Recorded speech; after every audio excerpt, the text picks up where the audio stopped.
The birth of darkness. A monster is not born. It is forged, in silence, in fear, and in shadows. Braunau am Inn, 1889.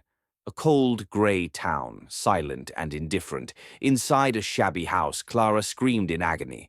Blood spilled like a dark omen. And then, silence. The newborn did not cry. His eyes, empty and cold, unnerved the midwife. Alois Hitler, the domineering father, took one glance and turned away. Love had no place in this home, only rules and belts. Young Adolf grew in fear, not of ghosts, but of the silence before his father's storm. Every drunken night was a rehearsal for hell. The boy learned to endure, to hate, to dream, and in that dark room he drew. Soldiers, blood-soaked flags, enemies dangling from nooses. Even as a child, he didn't dream of peace. He dreamed of punishment. And one night, while snow buried the world outside, he whispered, "One day, the world will hear me." The seed of hatred. At school, Adolf was the outcast. No friends, no warmth, only cold stares and colder thoughts. When a Jewish teacher scolded him, he didn't cry. He memorized the face, the voice, the pain. Hatred needs no logic, only fertile soil, and he was drenched in it.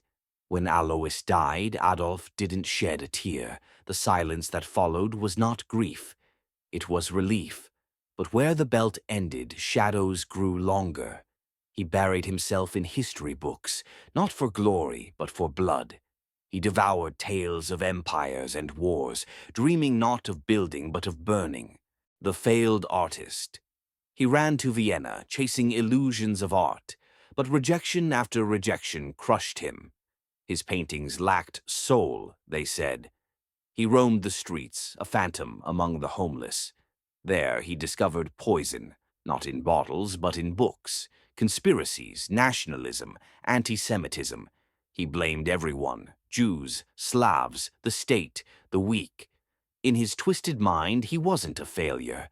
He was a misunderstood genius, chosen to cleanse a corrupted world. The eye of war. When World War I began, he volunteered, not out of patriotism, but because war gave him purpose. The trenches became his cradle of violence. Bombs rained, bodies fell, and Adolf thrived. Not as a hero, but as a survivor. Ruthless, cold. When Germany lost, he lost more than pride. He lost his illusion of order. And he made a vow. Germany would never kneel again. Rising from shadows. Back in Germany, he found the German Workers' Party, a small, radical, pathetic group. But he saw its true potential. Blind rage. He spoke, and the room froze. He didn't win hearts. He seized them with fury, with pain, with vengeance. He didn't offer solutions. He offered someone to blame. The night of long knives. Power came, but with it, rivals. So he eliminated them. One by one, friends, allies, brothers in arms. The night of the long knives was not a purge. It was a message. Obey or vanish. Blood stained the hands of others. But the command, it came from him, the chosen one. He became the Führer. Germany knelt and he basked in it. He passed laws to humiliate Jews. He burned books. He infected schools with hatred. Even children raised their hands to him. Heil Hitler. Without knowing, they saluted a nightmare. He wasn't just building a regime. He was building a cult, a religion of fear. Inferno Unleashed, 1939.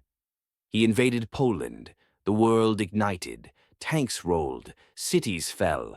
And behind the smoke, camps were built. People were herded like cattle, gassed, burned, erased. He never pulled a trigger. But his words killed millions. He was not a soldier. He was the architect of genocide. Ghosts of war, the Eastern Front, Stalingrad, frozen earth soaked in blood. His ego drowned his army.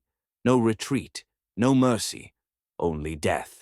He sat in warmth, far from battlefields, sending orders, sacrificing thousands for inches of land, for delusions. The war was no longer about victory. It was about proving he was still God. The falling walls, Berlin burned, allies closed in. 12 years of empire crumbled in fire and screams. Hitler, once a god, now a rat, hiding underground, trembling. Yet still no remorse, only bitterness that the world failed to follow him. The Bride, the Bullet, and the Fire, April 30th, 1945. Eva Braun, foolish and faithful, drank poison beside him. Hitler put the gun in his mouth. No apology, no regret. Just a final breath, and then silence. A single gunshot ended the nightmare. His body burned in the courtyard. No grave, no name, only ash. The legacy of darkness. The world uncovered the camps, the ovens, the bones, and it asked, how could one man do this? But Hitler was never alone. He was a mirror, a vessel, a warning. His body died, but hatred always survives.